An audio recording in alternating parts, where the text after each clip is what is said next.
Have you ever wondered how to read the Psalms? If you have, there's somebody that really can teach us how to do it. Jesus, of all people to teach us how to read the Psalms, Jesus Christ would be the prime teacher, don't you think? And he gives us a glimpse on how to read the Psalms in our reading today. And I've had a unique experience with the Psalms over the last, I guess we got to go about 15 years in my life. 15 years ago, I would not want to say I hated the Psalms. That would not be appropriate. But of all the books in the Bible, it was on the bottom of my list. And it was so sad because it should be really up there on the top. And many Christians and many of the saints of old loved the Psalms. Jesus would have read these Psalms and would have sang these Psalms. Very important things, full of emotion, full of teachings.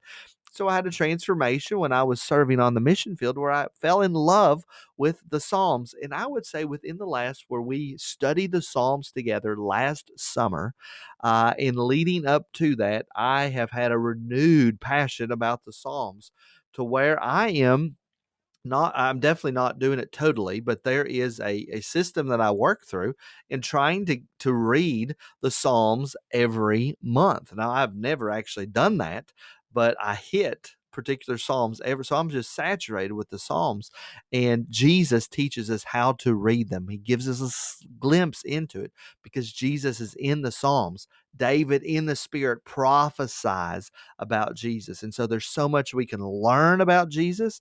And then if you really want to get fancy, they have these things called psalters where you can actually sing these songs that are actually even connected to some of those old hymn tunes that many of you know, and then some tunes that we don't know, but we've had to learn.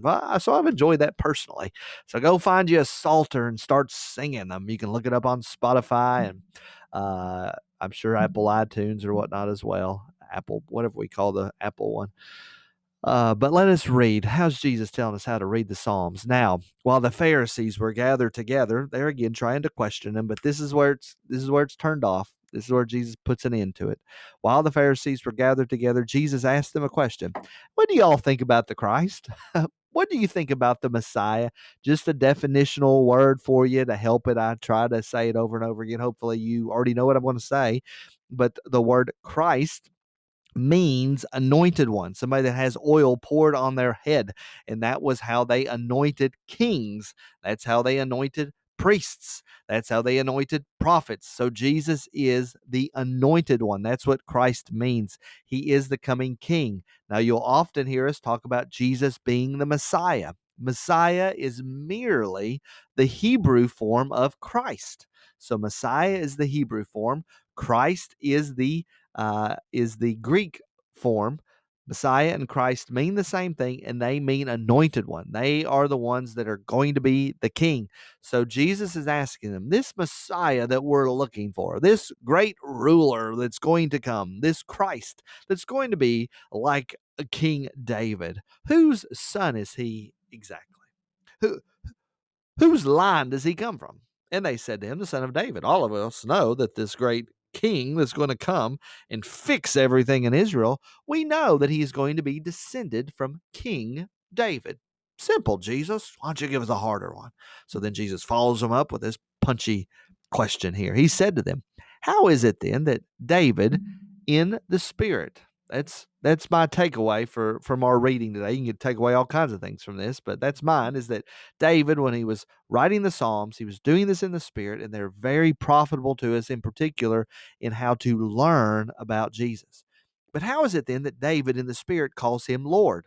So what this whole thing is telling us here is that Jesus is all over the Psalms, and that if you're paying attention to it well, the Psalms that are talking about the Davidic kings, the kings of Israel, are can be foreshadowed over to Christ. There's all kinds of suffering servant passages. You know, Jesus on the cross said, my God, why have you forsaken me? That's Psalm 22. That is Jesus. So there's a good chance that Jesus quoted that psalm while he was on the cross. So much we can learn about Jesus in the Psalms.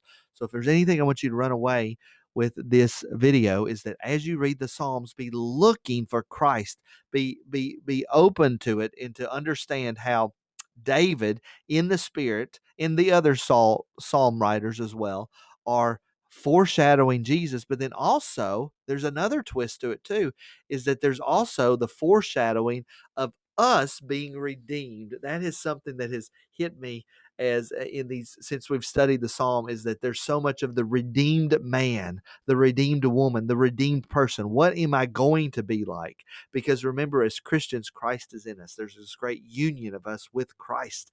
And so that will come to completion at the very end in the resurrection.